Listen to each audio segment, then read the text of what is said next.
মাদক ব্যবসায়ীর বাড়ি চিহ্নিত করে সাইনবোর্ড টানিয়ে দিব মাদক ব্যবসায়ীর বাড়ি। তাদেরকে সমাজ থেকে আলাদা করব, তাদের সাথে আত্মীয়তার বন্ধন ছিন্ন করব। আমরা সেই সামাজিক আন্দোলন যাব।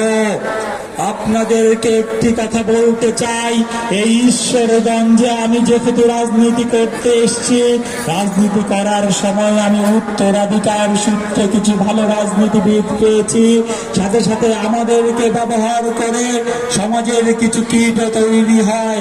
আমি আপনাদেরকে কথা দিতে পারি, আমার কাছে যতজন অভিযোগ দিয়েছেন, আমার কাছে যতজন আমি তদন্ত করেছি, আমি তদন্ত করে প্রত্যেকটি মানুষের বিরুদ্ধে ব্যবস্থা নিয়েছি, দল থেকে বহিষ্কার করেছি। আমার কাছে ক্ষমতা নাই, আমার কাছে আমার কথা কেউ শোনে নাই, আমার কথা প্রশাসন শোনে নাই। সেদিন যদি আমি আপনাদেরকে কথা দিয়ে যেতে চাই, এই ঈশ্বরগঞ্জে অনেকগুলো ভূমিদস্যুতা হয়েছে, আপনাদেরকে কথা দিয়ে যেতে চাই, আমার এই 13 তারিখ থেকে কেউ যদি বাংলাদেশ জাতীয়তাবাদী দলের পরিচয়ে আপনাদের সাথে কোনো ধরনের সন্ত্রাসী চাঁদাবাজি করে, সেটা আমার লাশের উপর দিয়ে করতে হবে।